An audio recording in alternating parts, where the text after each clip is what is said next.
Peter the Great by Brenshante Smith, Diamond Smith, and Taylor.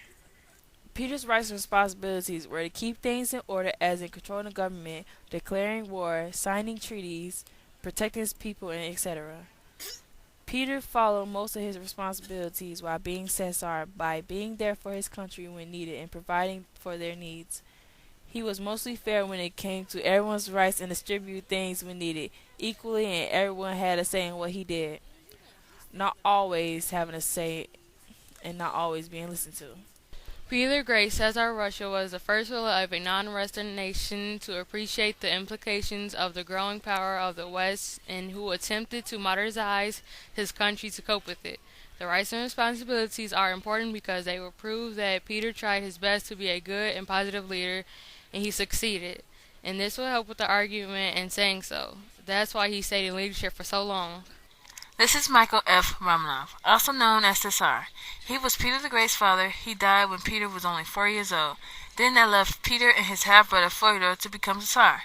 When Fyodor died, that left Ivan, Peter's other half-brother, to take his place. And Sophia, Ivan's sister, was left to run the country while Peter grew up. When Peter came to age to do so, Peter seized power from Sophia. The reign of Peter is generally regarded as a watershed in Russian history, during which Russia expanded westward, became a leading player in European affairs, and underwent major reforms of its government, economy, religious affairs, and culture. Peter is regarded as a modernizer or westernizer who forced change upon his often reluctant subjects. In 1846, the Russian historian Nikolai Pogodin wrote, "The Russia of today, that is to say, European Russia, diplomatic, political, military, commercial, industrial, scholastic, literacy, is a creation of Peter the Great.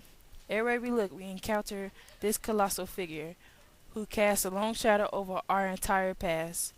Writers before and after agreed that Peter made a mark on a course of historian history, although there has always been disagreement about whether his influence was positive or negative."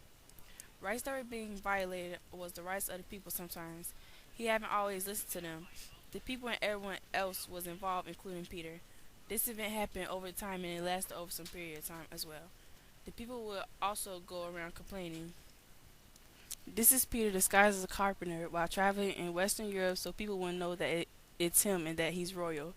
Events he tried to accomplish was to conquer as many pieces of land as he could, and he tried to do it by either battling the other opponent or negotiating something with them, and it was his responsibilities to address what's wrong and to correct it.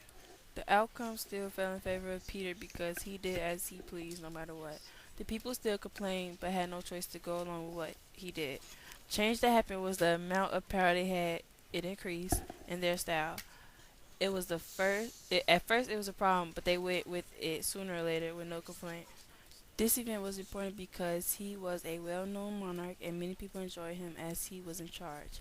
He contributed to Chicago's history by giving us more information about the monarchs and what they did to exceed at the things they did and how they did it.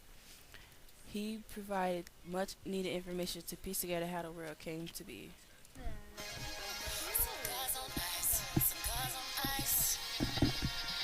Feeling like an animal with these cameras all in my grill. Flashing lights, flashing lights. You got me pity, pity, pity, baby, I want you.